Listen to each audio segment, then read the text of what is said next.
Good morning, Taylor. It's certainly not good. And I very much doubt it's morning either. Geez, you don't have to get your shorts in a knot. Sorry. I feel like death. I don't know how you people put up with hypersleep regularly. I don't, I'm just messing with you.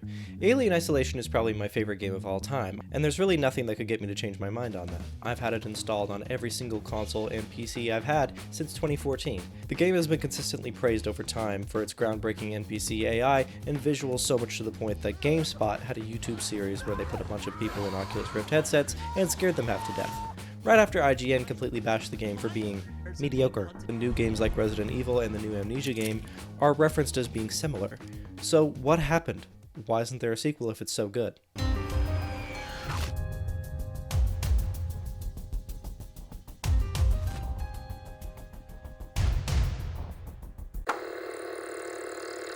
Now I'm going to give you a quick spoiler warning because obviously this is a game that has a story and it's something you can play yourself. So if you want to play it yourself, you might want to go do that before you watch this. Also, if you haven't seen Alien or Aliens, you might want to watch those before watching this. If you're going to watch Aliens, try to watch the director's cut, the one that's slightly longer, and you'll have a better understanding of what I'm talking about in some of the parts of this video. Sorry for the homework, but it is what it is. For those of you who ignored that warning and are just watching the video anyway, I'm going to give you a basic background on the story of this game and what the Alien series is kind of about in general. Alien was originally written by Dan O'Bannon and Ronald Shusett, and then directed by Ridley Scott. A good portion of the team that worked on Alien came together originally to work on Alejandro Jodorowsky's movie adaptation of Dune, but when all of that fell through, Dan pulled some of those people back together to create his script that was originally titled Memory, and then changed to Starbeast. So suffice to say, if it wasn't for Alejandro Jodorowsky, there would be no Alien movie in the way that we know it now. So if we're to thank that crazy guy for anything, it would be this amazing game. If you respect the woman, you will never have child. You need to... The movie follows a plot that most of us are probably familiar with by now.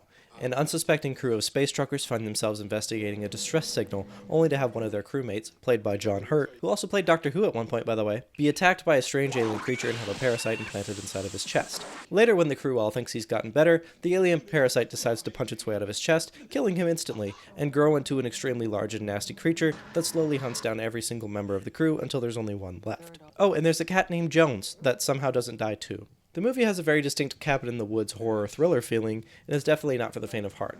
But the graphics are a bit dated at this point, and I've seen many people watch the movie and actually laugh out loud at some of it. My friends didn't grow up watching old movies and were genuinely frightened of this movie. I'm a big fan of it myself, obviously. I have action figures. So this movie garnered a lot of attention and is one of the most popular movies of the late 70s, coming right after the first Star Wars. Now I could sit here for hours and talk about the second movie, because it is my absolute favorite movie of all time, but I won't. Instead, I only want to talk about a deleted scene that most people have never actually seen, and the few times I've shown it to people myself and explained it, they either started crying from the implications of how morbidly sad it was, or genuinely had their jaw drop because they never knew that the scene set up the main point of the movie in the first place. So, for some backstory for this, the main character of the first movie, Ellen Ripley, managed to make it out alive, and then put herself in hypersleep, attempting to drift through what they call the core systems, which is the solar systems known as Alpha Centauri, Wolf, and our solar system Sol. Ellen was picked up by a salvage crew after sailing completely through the systems, and so much time had passed that almost everyone had neglected to continue searching for her and her crew. At this point, Ellen tries to accommodate herself back into normal life, having frequent nightmares, re-experiencing her time with the alien in the first movie. A scene was then cut, where Ellen asks about any information regarding her daughter. Most people at this point had never even known she had a daughter, so the fact that she asked set up huge implications. The first one being, she left a daughter at home while she was out space trucking. She didn't come back for 50-something years, so her daughter has probably been wondering where the heck she's been. And then, whether Ellen had died or not probably wouldn't have made a difference, because of how long she'd been gone and essentially abandoned her child. The scene goes on, and we come to find out that her daughter had only died a few years ago, and if she managed to come back a few years earlier, Ellen would have been able to visit her while she was 80-some years old and have a reunion. And this set up so much cool stuff for the movie that I am shocked they took it out. I understand why they took a bunch of stuff out of this movie, because a blockbuster at the time was only a certain amount of hours, and if they had left in all the scenes that they had wanted to, it would have gone way past that mark. But out of all the things to take out, I feel as though this scene should have been left in. First of all, it makes it so that Ellen finding and taking care of the little girl Newt in the colony overrun by aliens has fathoms more emotional depth, as Ellen is trying to make up for the fact that she failed in taking care of her own daughter and needs to make up for it by taking care of Newt. It makes a far more compelling and badass female character than anything that's been written in the past 30 years, illustrating the power and love that comes from motherhood, even if it's found family motherhood. I promised her that I would be home for her birthday. And then the last thing that it sets up is the best video game I've ever played. So where does Alien Isolation pick up? About 50 years after the first movie, where Amanda has been wondering where her mother has gone, to find out that somebody has recovered the flight recorder unit from the ship that her mother was on, and now Amanda is being offered the chance to go find it and see what happened to her mother. As the player, you hop out of hypersleep and you come into contact with the space station that's supposedly holding the flight recorder unit from your mother's missing ship. Only when you show up, everything is in complete disarray and you need to figure out where the heck the recorder unit is in the first place. You end up separated from your crewmates and make your way to it, only to find that all of the data has been corrupted and you need to try and find out where it's been copied to. Before you can do that, you have to deal with the alien that just dropped out of the vent in front of you. Through the entire game, you make your way around the station, avoiding the alien as it hunts you down, humans that are so scared they'll shoot anything that moves, and androids that are controlled by an AI that doesn't really care much for human life at the moment. It's a very, very good game in my opinion, and in the opinion of many others. It's a bit of a cult classic at this point, in the way that there's a lot of people who really enjoyed this game, and there's a whole bunch of people who just didn't get it. Here are the things that I think most people who enjoyed the game enjoyed about the game, myself included. You can probably look up Alien Isolation on YouTube or any search engine and you will find a plethora of videos explaining how there's 1 million things Alien Isolation did right. Now, I'm not going to sit here and recount all of those things for you because there's quite an extensive list, and with how much I love this game, I could be here all night. The one thing most people will cite is atmosphere. The visual and auditory elements blend together seamlessly, with only a few small hiccups that I notice by having run the game over and over again. The sound design in this game is beyond anything I've ever played, and I get chills just listening to an ambience recording on YouTube. Visually, this game takes a lot of its inspiration from the first Alien movie, which is pretty evident if you've ever watched the movie, and considering that the game comes directly after it in chronological order, it makes a lot of sense technologically, as not a lot of time has passed in the Alien universe between Alien and Aliens. Only about 10 or 15 years have passed between the elements of the first movie and the game. I'll tell you one of my favorite little things about the game right now, and it's a specific point where you're powering up a generator. You hear the alien dispatch of a cat after it meows a few times, and it makes me really happy to know that the alien could have got that dumb cat in the first movie the entire time after it managed to avoid him. There's a lot of little jump scares that get people when they play this game for the first time, and I love watching people go through those. There's so many interesting sections and rooms in this game that are seething with their own personality that you can tell they were made by people enthralled with the Alien franchise and its art design. If I could, I would just sit in one of these rooms in real life for hours. Every single tool in the game has a specific use case. Using them correctly and at the exact right moment is incredibly satisfying. There's a very neat mechanic where certain interactions have you hold down a certain amount of buttons and then move your mouse or analog sticks to one side to open doors or activate switches, which is a great way to immerse you in the game without physically having your hands on the actual switches and tools. A lot of people say that the hacking minigames are uninteresting and too repetitive, but I have found that they add tension when they needed to and push you to get better at them in a natural way. The first-person perspective that the game uses helps you to feel more isolated and claustrophobic in a way that really serves the game, and I'm really glad Creative Assembly made the choice to make it first-person instead of their usual third or top-down perspective, like how Alien's Dark Descent is. NoClip has a very good documentary on the making of Alien Isolation, including a very interesting section where they talk about their switch from a third-person to first-person perspective and why. I'll be sure to link it in the description so that you can go watch that if you're interested in the background behind this game. There's an unending number of videos on this game about how it works, and they're all worth watching and rewatching. I'll link some of my favorites in the description too. The story is an A1 ace in the hole for me. It managed to be original despite only having a short scene to base a character off of. They managed to create an entire space station the size of a town, with interesting company politics and infighting. There are entire sections of this game that are completely dripping with tension from a story perspective, and while there are a few twists that you can see from a mile away, there are a bunch of other twists that actually come as a surprise and leave you wondering, was that supposed to happen? The Mother VR mod and Xbox Kinect. There's a very good VR mod by popular GitHub modder Nibre called Mother VR. For the most part, the mod works perfectly, apart for a few headsets where there are a few bugs. Nibre couldn't account for these during the mod development cycle as he was hired to go work for 343 on what I'm assuming was Halo Infinite. The mod is incredibly immersive, as VR typically is, and lets you feel like you're actually standing inside of a space station with an alien about to kill you. There's a bit of discomfort for people who don't have VR legs, as the player model isn't exactly optimized, and when you're knocked to the ground or select computers, your camera will move without your volition and create a disconnect between your eyes and your brain, making your stomach turn into knots. Obviously, this is the biggest upside, is seeing the inside of Ripley's legs. Besides that, it's an incredibly amazing VR mod, and I would recommend it to anybody who has even the slightest bit of interest in VR and likes scary games.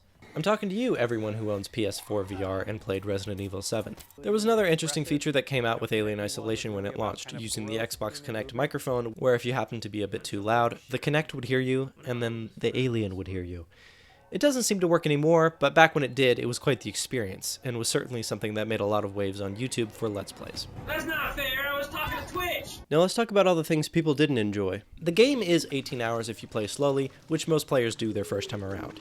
There's a mission that is incredibly slow, smack dab in the middle of the game, that takes you to a prequel point, and you play as a character that you really haven't had any interest in for most of the game before that. It is almost universally cited as the worst part of the game. There's another point soon after this where the game feels like it's over, but then takes you on a 4 or 5 mission sidetrack, only to give you a predictable plot twist, and then the game continues for another 5 or 6 missions. There were a few gameplay mechanics that were difficult to understand for the first time around for many players, and was honestly the reason that a lot of players dropped off from the game. If you've watched any streamer or YouTuber play this game, the only way they got through and made a full series was if they got past mission 5 when you're in San Cristobal Hospital, and if they remembered to use their gadgets and crafting materials. A lot of players aren't used to a game where you fully have to sneak around all of the time, and the players that weren't used to that forgot to use a lot of the gameplay mechanics and abilities they were given, like crafting and devices. Because of this, they ended up thinking that they needed to brute force things by shooting people or just running past, which the game heavily punishes you for, unless you know where to run and which people you can shoot, like us speedrunners do. A lot of players were very thrown off by the fact that there wasn't a jump button, but that doesn't personally make a lot of sense to me, as there's not very many places to jump over anyways. There are some invisible walls over some places that would be pretty easy to hurdle, but then there are some places that the game makes you hurdle over that aren't as easily telegraphed. But a lot of the invisible places you're probably not going to try to traverse anyways, unless you're trying to break the game and mess around. I don't think I can count on my hands the amount of times I've jumped into a Twitch stream with somebody playing Alien Isolation, and they're having a hard time figuring out where to go, despite the fact that there's an easily available map if you're playing on any mode apart from Nightmare, and the motion tracker clearly points out which direction to head in. This isn't a section dedicated to hating on Twitch streamers, by the way, but I do think that's something that the game does fairly well, is tell you where to go. But with the amount of stress you're under if you're taking the game very seriously, you will have a hard time remembering all of the things you're supposed to do. Unless you're constantly reminded to check your map, which you're not, it's very easy to get lost and more scared because you can't find your exit. Then it's easy to get frustrated because it's been an hour and you still haven't gotten past the level you got on the game to finish in the first place. Enemies. The alien. A lot of players were incredibly upset at the fact that you can't permanently kill the alien. This doesn't make a lot of sense to me, simply because the entire design philosophy of a horror game is to be the one hunted and not the one hunting. If you could easily kill the alien at any point, it wouldn't make the game tense or fun. You're not really given any tools that could feasibly dispatch of the alien like they do in the Aliens movie, where the killing of multiple aliens is commonplace and the danger mostly comes from the horde of them. While the alien AI is pretty difficult to get around if you're not sure what you're doing, it really isn't the alien that gets most people tied up in a knot. The human and android enemies in this game are the only other enemies besides the alien, and they are far more predictable than the alien itself. On the harder difficulties, getting shot by a human or choked out by an android can be extremely disheartening, especially because of how the save system works in this game, leaving time between saves for you to die and have to redo the entire section. And like I said before, if you don't have the proper tools to dispatch of certain enemies in the right way, which the game clearly tells you how to do, but if you aren't paying attention, then it will make you very frustrated. Cutscenes. There are plenty of cutscenes in this game, and many of which are very janky, especially in the Mother VR mod. Some of the collisions on the characters and the environment isn't great, especially in-game cutscenes. Many of the out-of-game cutscenes that are pre-rendered have a sort of dead fish quality, where a lot of the characters have weird motion capture animation and glassy eyes. Obviously, there are a lot more complaints about this game than there are praises, because the majority of people who played this game found that it wasn't the type of game for them, and blamed the game instead of their tastes, a trend that keeps happening more and more. If you ask anyone who genuinely enjoys this game, they will tell you that there is far more good than bad, and the bad things are easily fixed by either using mods or simply loving the game despite its faults. For a game that came out in 2014, it is still way better than a lot of games that are coming out recently. So how does the game end, and does it even give any opportunity for a sequel? Of course it does. It's an Alien property. The game ends with the space station plummeting so hard into the gas giant it orbits that it erupts into flames and explodes.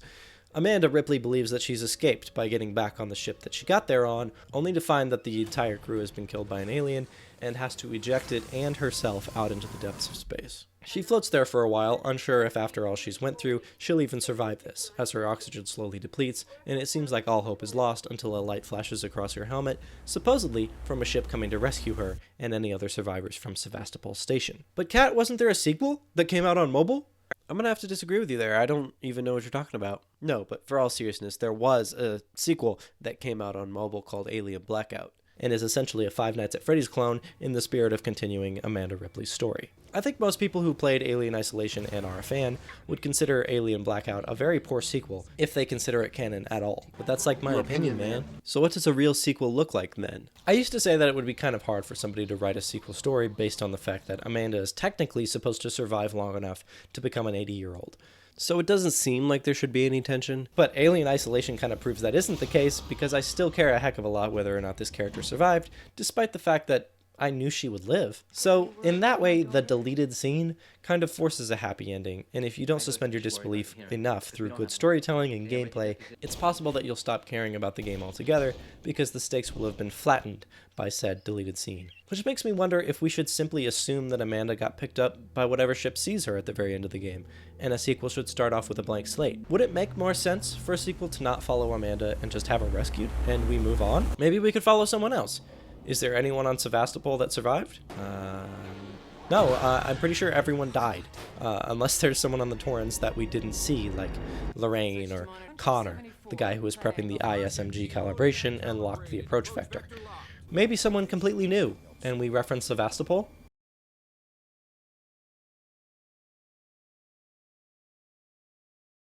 We could just have a completely different story altogether and not directly call it a sequel to Alien Isolation, but it would be a spiritual successor in gameplay. Creative Assembly. Since Alien Isolation, Creative Assembly has almost solely focused on their Total War game series, a top-down strategy game. Apart from the Hyenas game that should be coming out sometime next year, and Halo Wars 2 in 2017, that's pretty much all they've worked on publicly. More recently, there have been some rumors about whether or not they will continue making Alien Isolation games, and someone in the company said at one point that it was a serious consideration, but since that leak, there's really been nothing to indicate that Creative Assembly has been talking about it. So as of now, we don't have any official news about a sequel, but here's what I think it should be if we get one. I think it should be similar in gameplay, but with some new and interesting mechanics. It should keep a powerless feeling overall, with a small section where you feel overpowered and maybe use something like a pulse rifle. It should probably have a blue color scheme to be reminiscent of the second movie. If it's not any of those things, then obviously that's okay. It's just my opinion. But Kat, this kind of sounds like Aliens Colonial Marines. I guess you could say that. But most people would not consider Aliens Colonial Marines to be a successor in any way, especially since it came out before Alien Isolation did, and is far more of a shooter than a survival horror. I would personally love to see a game based on the style of Aliens, but with the gameplay and structure that Alien Isolation had. So what do you think? Should we get a sequel, or did we strike gold in 2014, and it's not really worth begging a game studio to recapture lightning in a bottle? As for Creative Assembly, I think it's pretty unlikely that they'll be the ones to make a sequel if a sequel ever comes. The main team behind Alien Isolation left Creative Assembly shortly after the game was made, and though there have been some rumors about a sequel to Alien Isolation, I certainly don't have my hopes up. I personally don't believe there's going to be a sequel. I think that the market is a little too small for it. I don't think there's that many people that are into survival horror games like you and I. I'm assuming you're into them if you're watching this, and the people who are interested in Alien specifically are on a much wider scale than that. I can't really imagine another studio trying to jump on that IP with how much want there is for an action game, and how much scrutiny there will be if the survival horror game doesn't do well. But clearly Alien Isolation is still popular based on how it has a mobile app store release and a Nintendo Switch port. There's certainly plenty of people who want another survival horror Alien game, but I think the fanbase for Alien is just much more interested in movies, TV, and other more action-type games. I think Alien Isolation is popular in the way that a lot of people tried it, but it's not popular in the way that every single person who tried it enjoyed it. Like, everyone who liked the game really, really loves the game, but everyone who didn't like the game hasn't thought about it once since they tried it for the first time. My friend pointed out to me the other day that Slender: The Arrival got a shiny new remaster, and it came out only a year before Isolation did. So if we can't get a sequel, maybe we could get a 10th anniversary remaster? We already have some pretty great DLCs. Allegedly, there's an Unreal Engine 5 remake that's in production, but most of that is speculation at best, as far as I can tell. I personally don't think we're going to get a remaster or a sequel. I'm sorry to be a bummer about it, but I just don't believe there's going to be one. In this current landscape of games and expectations, I think it's better to keep your expectations low so that you're not completely flattened and disappointed when the games that come out aren't exactly to your liking. I just made a video about about that, but that's just a theory. A game theory. Be sure to like and subscribe if you liked the video, and check out my description for my Discord if you're interested in that. I have like 0 people in there, so you'll feel downright special. I also have a Twitch and an Instagram linked below if you want to follow those. I've been spending a little bit of time trying to figure out what my content should be on this channel, especially after that last video. I've just been like realizing, oh, I can do stuff. I can do kind of what I want and people will probably watch it. So far it's been ranging pretty wildly. My last 2 videos were commentaries about video games, but at some point I want to go into a more gameplay style video. That's what we're doing for the most part. I'm completely fine with having a range of things on the channel, but I know that the way YouTube works is you have a niche and you do that niche really well. So I'm trying not to be the jack of all trades that I want to be and just do everything at once. I know that Alien isn't like a big topic, so I hope that this video doesn't completely crush my numbers. But I wanted to talk about it, and my friend asked me to talk about it, but I also really wanted to talk about this. I plan to get videos out every month, but I hope that posting that consistently, I don't run out of ideas. I'm coming out with ideas practically every week, so that's good, but I might start live streaming and posting some stuff from there. That's going to depend on what my schedule looks like at the beginning of the year. If you have something you'd like me to cover on the channel, shoot me a message, Discord, Instagram, comments. I'm probably going to start streaming after the holidays are done with, and you can pop in and talk to me there. Anyways, I hope this got you all up to date if you were completely out of the loop of what was going on with Alien Isolation and the sequel situation. I know I spent most of the video just talking about the history, but that was for like everybody who doesn't know. Anyway, I've been CatVR, and you're watching Disney Channel. Oh, and Merry Christmas.